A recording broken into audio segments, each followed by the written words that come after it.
लाहौर 1999 एक ऐसा शहर जहां लाखों लोग रोज अपनी जिंदगी में मसरूफ थे, लेकिन इसी शहर में एक ऐसा राज दफन था जिसका किसी को अंदाजा तक नहीं था।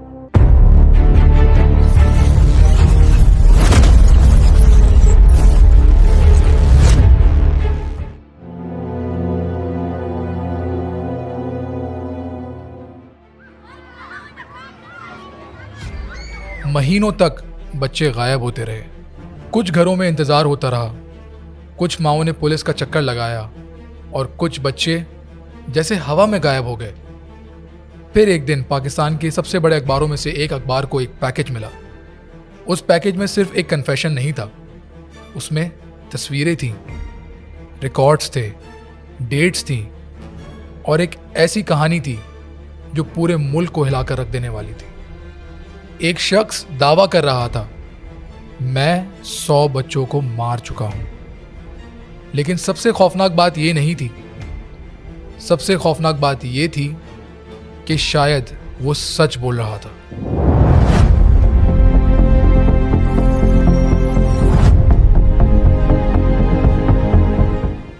दिसंबर 1999 डेली जंग के ऑफिस में रोज की तरह काम चल रहा था।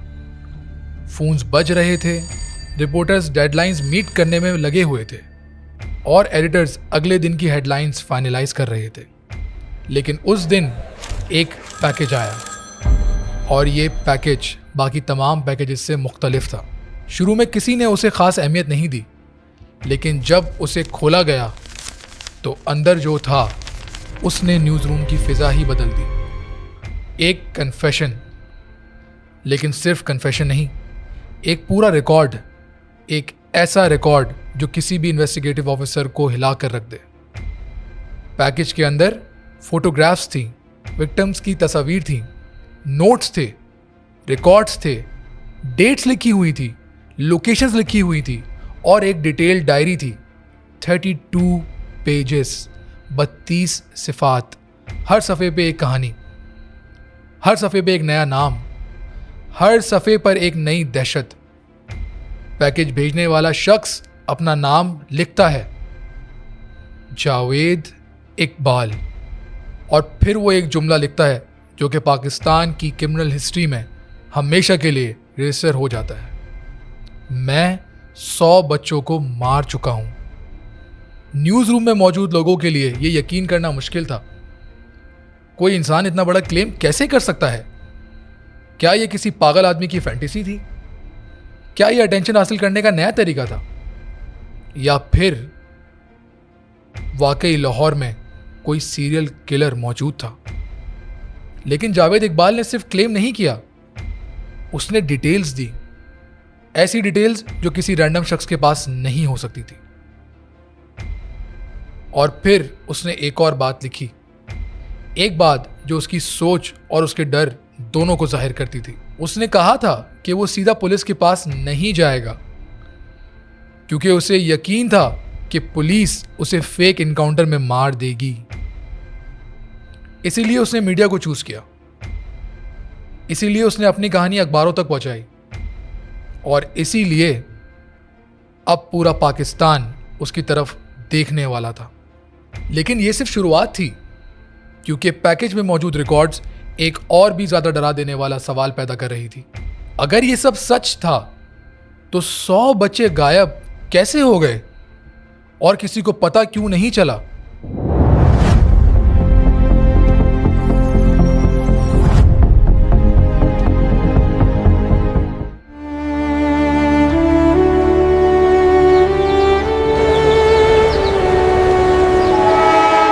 अगर आप 1999 के लाहौर में वापस जा सकें तो आपको एक शहर नजर आएगा जो आज के लाहौर से बहुत मुख्तलिफ था। सड़कें भरी हुई थी, रेलवे स्टेशन पे भीड़ थी, बस अड्डे लोगों से भरे हुए थे और इस शहर की भीड़ में हजारों बच्चे भी मौजूद थे। लेकिन ये आम बच्चे नहीं थे, ये वो बच्चे थे जिन्हें सोसाइटी अक्सर देखकर भी नहीं देखती। स्ट्रीट चिल्ड्रन, रनअवेज, ऑर्फन्स, मजदूरी करने वाले बच्चे, वो बच्चे जो सिग्नल पे गाड़ियों के शीशे साफ करते हैं, वो बच्चे जो होटल्स में बर्तन धोते हैं, वो बच्चे जो रेलवे स्टेशन की बेंचों पर सोते हुए जिंदगियां गुजारते हैं।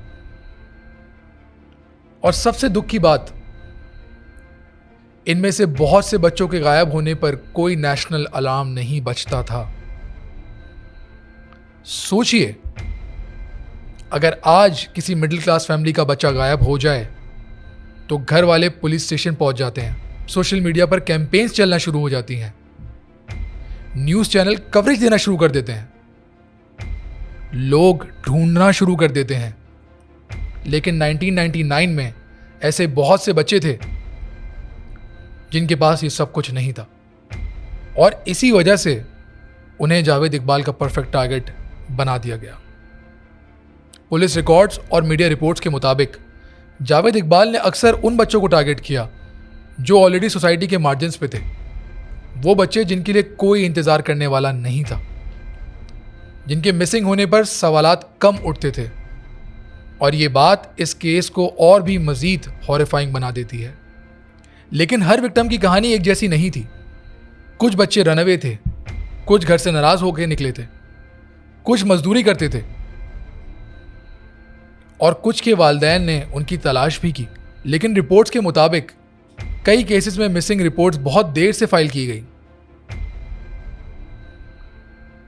कुछ फैमिलीज को लगता था कि बच्चे वापस आ जाएंगे, कुछ को लगता था कि वो किसी रिश्तेदार के पास चले गए होंगे, और कुछ को पुलिस ने संजीदगी से लिया ही नहीं। इसीलिए जब पहला बच्चा गायब हुआ, कोई पैटर्न नजर नहीं आया। जब दूसरा बच्चा गायब हुआ, तब भी नहीं।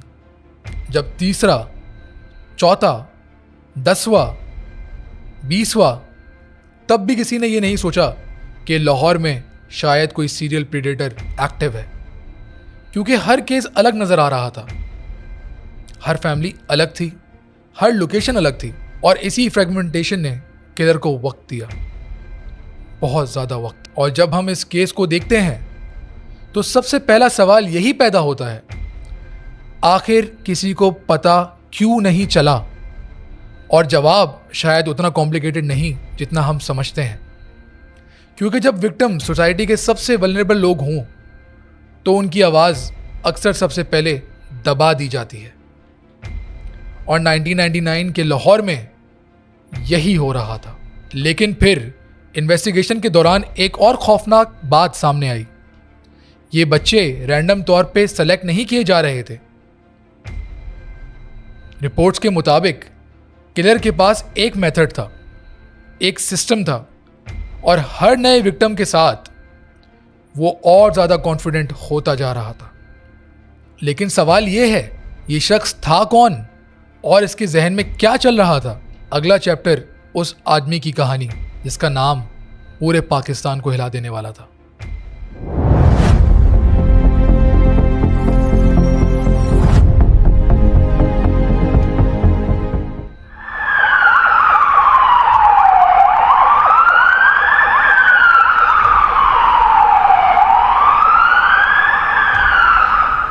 अब तक हम जानते हैं कि लाहौर के मुख्तलिफ हिस्सों से बच्चे गायब हो रहे थे। कोई पैटर्न नजर नहीं आ रहा था, कोई सस्पेक्ट नहीं था, और किसी को अंदाजा नहीं था कि इस कहानी के पीछे एक ऐसा नाम छुपा हुआ है जो कुछ ही हफ्तों में पूरे पाकिस्तान को हिला कर रख देने वाला है। उस शख्स का नाम था जावेद इकबाल।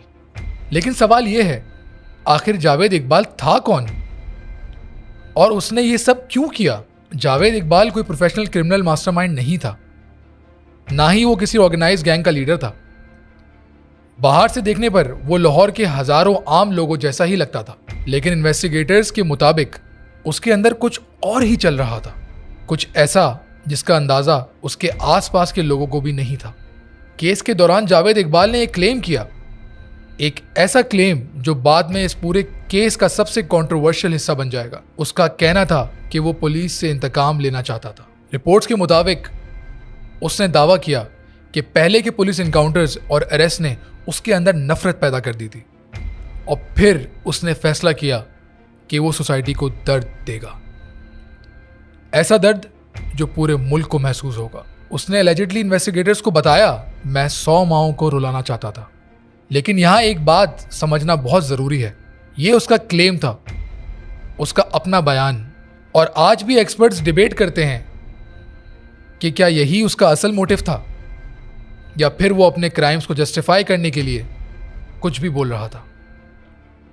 इस सवाल का जवाब शायद कभी ना मिल सके, लेकिन एक बात यकीनी थी, जो कुछ हुआ वो प्लानिंग के बगैर मुमकिन नहीं था। क्योंकि जब इन्वेस्टिगेटर्स ने उसकी डायरी और रिकॉर्ड्स देखे तो उन्हें एहसास हुआ कि ये क्राइम्स रैंडम नहीं थे, ये सिस्टमैटिक थे। हर विक्टिम का रिकॉर्ड, हर डिटेल का हिसाब, हर मूवमेंट का नोट। और ये बात इन्वेस्टिगेटर्स को और भी ज़्यादा परेशान कर रही थी, क्योंकि सीरियल किलर्स अक्सर अपने क्राइम्स छुपाने की कोशिश करते हैं, लेकिन यहाँ किलर ने सब कुछ डॉक्यूमेंट किया हुआ था। जैसे वो चाहता हो कि किसी दिन ये दुनिया उसकी कहानी ज़रूर सुने। और फिर जब पुलिस और मीडिया ने उसकी डायरी को देखना शुरू किया तो एक और खौफनाक चीज सामने आई। ये सब कुछ सिर्फ चंद दिनों में नहीं हुआ था, ये महीनों तक चलता रहा था।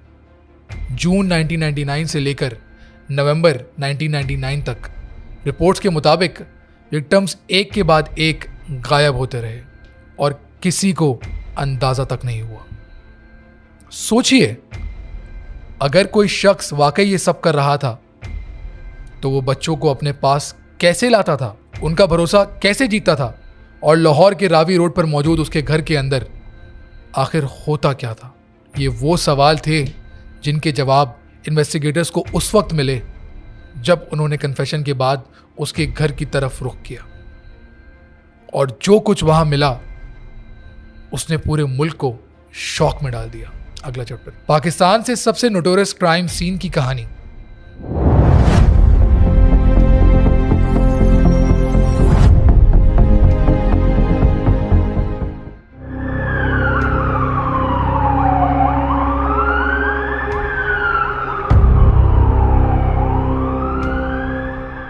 बाय दिसंबर 1999 पाकिस्तान की मीडिया और पुलिस के पास एक कन्फेशन मौजूद था, लेकिन कन्फेशन सिर्फ कागज पर लिखे हुए अल्फाज होते हैं। असल सवाल यह था, क्या उस कन्फेशन के पीछे कोई सबूत भी थे या ये सब एक बीमार जहन की कहानी थी? जवाब मिलने वाला था, और वो जवाब लाहौर की रावी रोड पर मौजूद एक घर के अंदर छुपा हुआ था। जब पुलिस उसके घर दाखिल हुई तो उन्हें एक ऐसा मंजर नजर आया जिसे देखकर तजुर्बेकार इन्वेस्टिगेटर्स भी सुन रह गए। रिपोर्टर्स के मुताबिक घर के अंदर कई कमरों में बच्चों के कपड़े और जूतों का ढेर मौजूद था। शर्ट्स, पैंट्स, चप्पलें, जूते, ऐसी चीजें जो किसी वक्त किसी मां ने अपने बच्चों के लिए खरीदी होंगी, लेकिन अब वो सब एक एविडेंस रूम का हिस्सा बन चुका था। और फिर इन्वेस्टिगेटर्स को वो चीज मिली जिसने केस को और भी ज्यादा हॉरिफाइंग बना दिया। घर में कई बड़ी प्लास्टिक ड्रम्स और कंटेनर्स मौजूद थे। रिपोर्टर्स के मुताबिक इनमें हाइड्रोक्लोरिक एसिड रखा गया था, वही केमिकल जिसका जिक्र कन्फेशन में भी किया गया था। लेकिन सबसे ज्यादा शौक उस वक्त लगा जब अथॉरिटीज ने एक बड़े प्लास्टिक ड्रम का मुआयना किया। मीडिया रिपोर्ट्स के मुताबिक उस कंटेनर के अंदर ह्यूमन रिमेन्स रिकवर किए गए। ये वो रिमेन्स थे जो एलिजिडली उसके आखिरी विक्टिम्स के मुतालिक थे। और इसी लम्हे इन्वेस्टिगेशन एक नए मरहले में दाखिल हो गई। अब यह सिर्फ कन्फेशन नहीं रहा था, अब फिजिकल एविडेंस भी सामने आ रहा था। लेकिन हॉरर यहीं खत्म नहीं हुआ। इन्वेस्टिगेटर्स को एक हैंड रिटन डायरी भी मिली, एक लॉग बुक, एक रिकॉर्ड, और इस रिकॉर्ड ने पूरे केस को और भी ज्यादा डरा देने वाला बना दिया। रिपोर्ट्स के मुताबिक डायरी में विक्टिम्स का नाम लिखा हुआ था, उनकी उम्रें, एड्रेस और मुख्तलिफ डेट्स, सफ़ा दर सफ़ा, जैसे कोई अकाउंटेंट हिसाब लिख रहा हो। फर्क सिर्फ इतना था कि यह हिसाब इंसानी जिंदगियों का था। और फिर तस्वीरें मिली, बहुत सी तस्वीरें। अथॉरिटीज के मुताबिक विक्टिम्स की फोटोग्राफ्स भी रिकवर हुई थी। हर नई रिकवरी के साथ इन्वेस्टिगेटर्स को एहसास होता गया कि वो पाकिस्तान की क्रिमिनल हिस्ट्री के सबसे एक्स्ट्रा ऑर्डिनरी केस का हिस्सा हैं। घर के अंदर केमिकल स्टेन्स भी रिपोर्ट किए गए। कुछ जगहों पर फ्लोर्स और दीवारों पर कोरिजन के निशानात नजर आए। और फिर पुलिस को एक और चीज मिली, एक भारी आयरन चेन। वही चेन जिसका जिक्र बाद में केस के दौरान बार बार सामने आया। अब तक मीडिया को भी अंदाजा हो चुका था कि ये आम मर्डर केस नहीं है। टेलीविजन चैनल्स पर ब्रेकिंग न्यूज चल रही थी, अखबारों की हेडलाइंस बदल चुकी थी।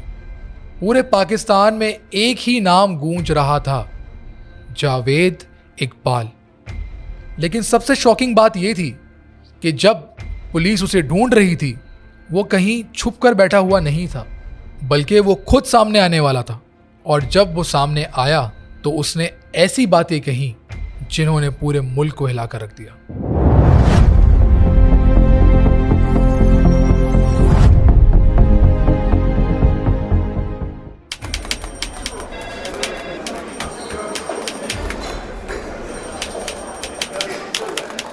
जब लाहौर पुलिस रावी रोड के घर से एविडेंस कलेक्ट कर रही थी, उस वक्त पूरे शहर में एक ही बात चल रही थी, जावेद इकबाल कहाँ है? क्या वो मुल्क से भाग चुका है? क्या वो किसी और शहर में छुपा हुआ है? या फिर क्या वो अगला कदम प्लान कर रहा है? पुलिस उसे ढूंढ रही थी, मीडिया उसे ढूंढ रहा था, पूरा पाकिस्तान उसे ढूंढ रहा था। लेकिन किसी को अंदाजा नहीं था कि जावेद इकबाल खुद सामने आने वाला है, और वो भी अपनी मर्जी से। 31 दिसंबर 1999, लाहौर, डेली जंग का ऑफिस। न्यूज़ रूम में रोज की तरह काम चल रहा था। रिपोर्टर्स स्टोरी लिख रहे थे, एडिटर्स हेडलाइंस फाइनलाइज कर रहे थे। और फिर रिसेप्शन एरिया में एक आदमी दाखिल होता है, बिल्कुल आम सा आदमी, ना कोई डिस्गाइज, ना कोई घबराहट, बस सीधा अंदर चलता हुआ आ गया। और फिर उसने जुमला कहा, उसने न्यूज़ रूम को सुन कर दिया, I am Javed Iqbal, killer of 100 children. कुछ लम्हों के लिए किसी को यकीन भी नहीं आया। ये वही आदमी था जिसका नाम पिछले कई हफ्तों से हर हेडलाइन में था, जिसका कन्फेशन पूरे मुल्क को हिला चुका था, जिसकी तलाश में पुलिस ऑपरेशन चला रही थी, और अब वो खुद उनके सामने खड़ा था। रिपोर्टर्स के मुताबिक उसने न्यूज़पेपर स्टाफ को बताया कि वो पुलिस स्टेशन नहीं जाएगा। उसे डर था कि पुलिस उसे फेक इनकाउंटर में मार देगी, इसीलिए उसने मीडिया को चूज किया। उसे लगता था कि न्यूज़पेपर ऑफिस में सरेंडर करने से उसकी जान बच सकती है, और शायद इसीलिए पाकिस्तान के सबसे वांटेड आदमियों में से एक ने अपनी जिंदगी का सबसे अहम फैसला एक न्यूज़ रूम के अंदर किया। और फिर जावेद इकबाल ने सरेंडर किया। लेकिन फिर केस ने एक और अनएक्सपेक्टेड टर्न लिया। जब ट्रायल करीब आया, जावेद इकबाल ने अपना मौकिफ बदल लिया। रिपोर्ट्स के मुताबिक उसने अपना पहला कन्फेशन भी चेंज कर दिया, और बाद में अपने कन्फेशन से भी इनकार किया। अब सवाल पैदा हुआ, आखिर सच क्या था? क्या उसने वाकई सब कुछ किया था, या वो किसी और वजह से ये कहानी बना रहा था? ये वो पॉइंट था जहां पूरा मुल्क दो ग्रुप्स में बंट गया। एक तरफ वो लोग थे जो कहते थे कन्फेशन, डायरी और एविडेंस सब कुछ बता रहा है, और दूसरी तरफ वो लोग थे जो पूछ रहे थे, अगर ये सब हुआ है तो फिर फॉरेंसिक्स एविडेंस कितना मजबूत है? लेकिन पब्लिक के लिए एक चीज़ बिल्कुल क्लियर थी, ये केस अब पाकिस्तान की हिस्ट्री का सबसे बड़ा क्रिमिनल ट्रायल बनने वाला है। और जब कोर्ट प्रोसीडिंग्स शुरू हुई तो जो वर्डिक्ट आया उसने सिर्फ पाकिस्तान नहीं बल्कि पूरी दुनिया की तवज्जो अपने ऊपर खींच ली, क्योंकि जज ने जो सज़ा सुनाई, उस जैसी सज़ा पाकिस्तान की हिस्ट्री के अंदर बहुत कम लोगों ने सुनी होगी।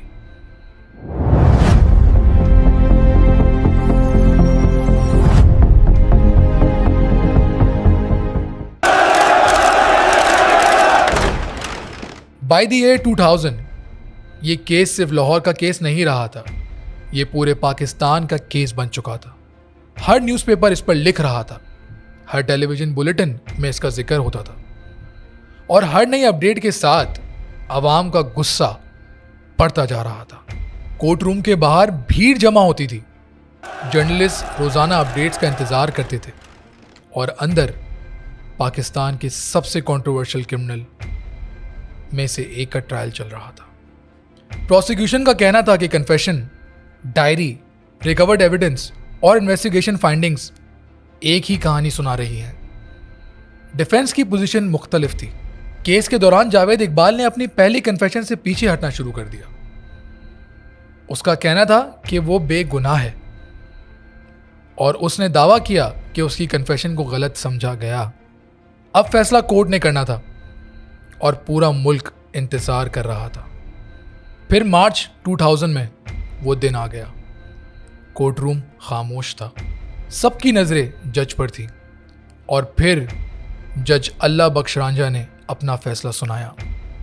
जावेद इकबाल को मर्डर्स का मुजरिम करार दिया गया, लेकिन सिर्फ कन्विक्शन ही शॉकिंग नहीं थी। असल शॉक उस सजा में था जो उसके बाद सुनाई गई। जज ने एक अनप्रेसिडेंटेड पनिशमेंट अनाउंस की। रिपोर्ट्स के मुताबिक कोर्ट ने symbolic eye for an eye approach adopt करते हुए कहा कि उसके साथ वही किया जाए जो उसने अपने विक्टिम्स के साथ किया। यह अनाउंसमेंट फौरन नेशनल और इंटरनेशनल हेडलाइंस बन गई। पाकिस्तान से बाहर मीडिया आउटलेट्स भी इस वर्डिक्ट को कवर करने लगे।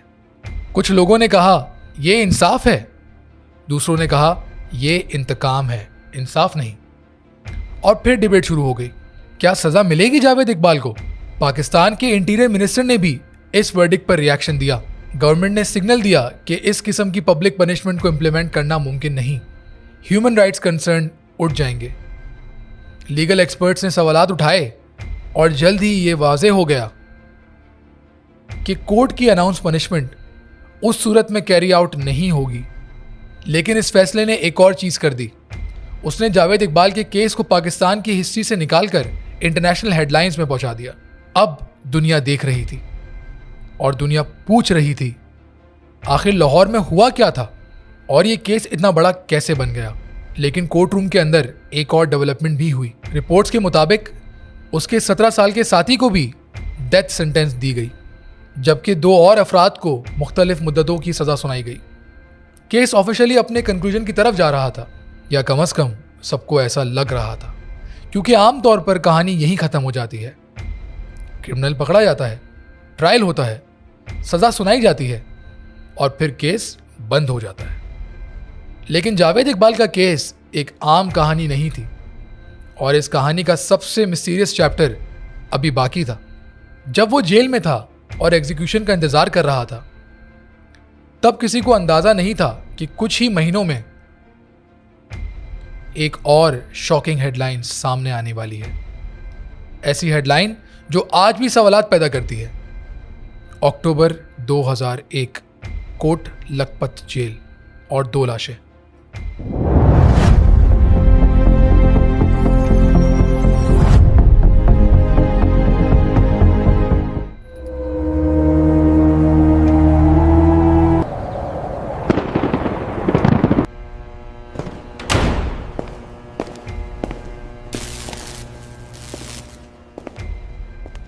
अक्टूबर 9, 2001, कोट लखपत जेल, लाहौर। सुबह का वक्त था। जेल अपनी रूटीन के मुताबिक चल रही थी। गार्ड्स अपनी ड्यूटी पर थे। कैदियों की गिनती हो रही थी और जिंदगी जेल की दीवारों के अंदर वैसे ही गुजर रही थी जैसे हर रोज गुजरती है। लेकिन उस सुबह कुछ अलग था, बहुत अलग। जब जेल स्टाफ ने सेल्स चेक करना शुरू किए तो उन्हें एक शॉकिंग मंजर नजर आया। जावेद इकबाल मर चुका था और उसका 17 साल का साथी भी मर गया था। पूरा पाकिस्तान एक बार फिर शॉक में चला गया, क्योंकि जिस शख्स का इंतजार किया जा रहा था, जिसकी एग्जीक्यूशन की बात हो रही थी, जिसके केस ने पूरे मुल्क को डिवाइड कर दिया था, वो अब जिंदा नहीं था। अथॉरिटीज ने जल्द ही अपना ऑफिशियल पोजीशन दे दिया। ऑफिशियली ये डेथ्स सुसाइड करार दी गई, केस ऑफिशियली क्लोज कर दिया गया और जाहिरी तौर पर कहानी खत्म हो गई। लेकिन असल में ये कहानी अब और भी मिस्टीरियस होने वाली थी, क्योंकि बहुत से लोग ऑफिशियल एक्सप्लेनेशन से मुतमईन नहीं थे। सवालात उठने लगे, डिस्कशन शुरू हो गई और फिर मीडिया रिपोर्ट्स ने नए क्लेम्स शुरू कर दिए। कुछ रिपोर्ट्स ने सजेस्ट किया कि डेथ से पहले जेल में फिजिकल वायलेंस हुआ था। कुछ लोगों ने कहा कि ये प्रिजन विजिलेंस जस्टिस हो सकती है। दूसरों ने टारगेटेड किलिंग की थ्योरीज पेश की, लेकिन आज तक इन थ्योरीज का यूनिवर्सली एक्सेप्टेड कंक्लूजन सामने नहीं आया। और इसी वजह से जावेद इकबाल का केस सिर्फ पाकिस्तान का सबसे नोटोरियस सीरियल मर्डर केस नहीं बना, ये पाकिस्तान के सबसे कंट्रोवर्शियल प्रिजन डेथ में से भी एक बन गया। सोचिए, पूरा मुल्क ट्रायल देख रहा था, पूरा मुल्क वर्डिक्ट देख रहा था, पूरा मुल्क एग्जीक्यूशन का इंतजार कर रहा था, लेकिन जिस आदमी के लिए वो इंतजार था वो एग्जीक्यूशन तक पहुंचा ही नहीं। और इस बात ने नए सवालात पैदा कर दिए। क्या वाकई सब कुछ ऑफिशियल वर्जन के मुताबिक हुआ, या फिर कहानी में कुछ और भी था? शायद हम कभी नहीं जान सकेंगे। शायद वो राज कोट लखपत जेल की दीवारों के अंदर ही दफन हो गया। लेकिन एक बात यकीनी थी, जावेद इकबाल मर चुका था। केस का मेन कैरेक्टर खत्म हो चुका था और उसके साथ बहुत से जवाब भी। लेकिन अगर आप समझते हैं कि कहानी खत्म हो जाती है तो शायद आप गलत हैं, क्योंकि कुछ केसेस सिर्फ कोर्ट रूम्स में ख़त्म नहीं होते। कुछ केसेस सोसाइटी पर ऐसा निशान छोड़ जाते हैं जो सालों तक मिटते नहीं। और जावेद इकबाल का केस भी उनमें से एक था। आज भी जब इस केस का जिक्र होता है, लोग सिर्फ मर्डर्स की बात नहीं करते, लोग उस सिस्टम की बात करते हैं जिसने इन बच्चों को प्रोटेक्ट नहीं किया। लोग उन फैमिलीज की बात करते हैं जो सवाल तलाश करती रहीं। और लोग ये सवाल पूछते हैं कि अगर उस वक्त कुछ चीज़ें मुख्तलिफ होती तो क्या ये ट्रेजेडी रुक सकती थी? अगला और आखिरी चैप्टर सिर्फ जावेद इकबाल के बारे में नहीं, बल्कि उन 100 बच्चों के बारे में है जिन्हें अक्सर लोग भूल जाते हैं।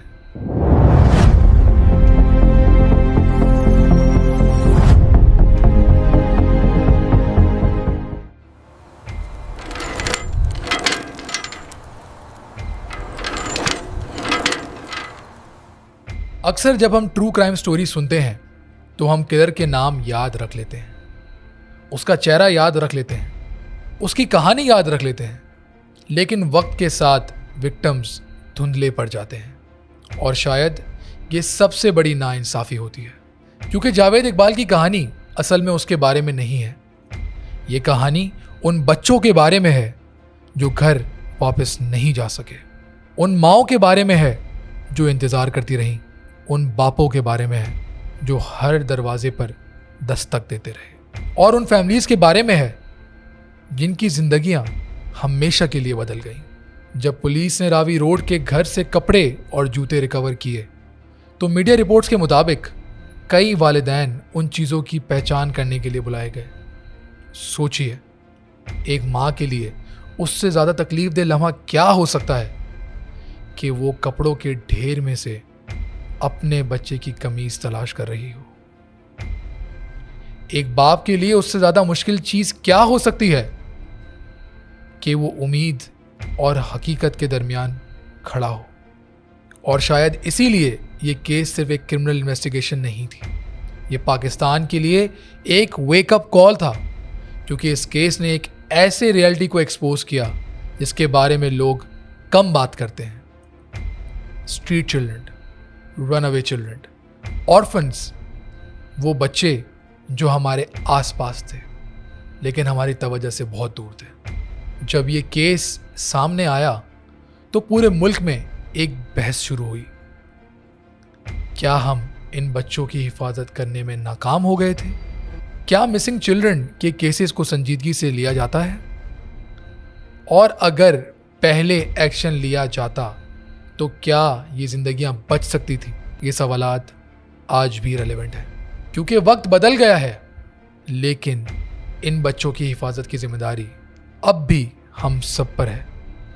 पेरेंट्स पर, टीचर्स पर, सोसाइटी पर, इंस्टीट्यूशंस पर, आप पर और मुझ पर। आज 2 दहाइयों से ज़्यादा वक्त गुजर चुका है, लेकिन जावेद इकबाल का केस आज भी पाकिस्तान की हिस्ट्री का सबसे डार्क चैप्टर है। सिर्फ इसलिए नहीं कि क्राइम्स कितने हॉरिफाइंग थे, बल्कि इसलिए भी क्योंकि इसने हमें ये याद दिलाया कि जब सोसाइटी अपने सबसे कमज़ोर लोगों को इग्नोर कर देती है तो उसकी कीमत बहुत भारी हो सकती है। और शायद इसीलिए हमें इस कहानी को सिर्फ क्राइम स्टोरी के तौर पर नहीं देखना चाहिए, बल्कि एक वार्निंग के तौर पर देखना चाहिए, एक लेसन के तौर पर देखना चाहिए और एक जिम्मेदारी के तौर पर देखना चाहिए। क्योंकि आखिर में हिस्ट्री का मकसद सिर्फ हमें डराना नहीं होता, हिस्ट्री का मकसद हमें सिखाना होता है। और इस कहानी के सबसे बड़ा लेसन ये है, हर बच्चा इम्पॉर्टेंट है, हर मिसिंग चिल्ड्रन इम्पॉर्टेंट है और हर आवाज़ सुनी जानी चाहिए, चाहे वो कमज़ोरी की क्यों ना हो, वरना कभी कभी खामोशी भी जुर्म का हिस्सा बन जाती है। मैं हूँ दाए अली दानियाल और ये थी the viral stories episode 1, the Pakistani Epstein. अगर आपको ये डॉक्यूमेंट्री मीनिंगफुल लगी तो इस वीडियो को शेयर ज़रूर कीजिएगा और चैनल को सब्सक्राइब करें ताकि हम एक और कहानी आपके सामने रख सकें। मिलते हैं अगले एपिसोड में। अल्लाह हाफ़िज़।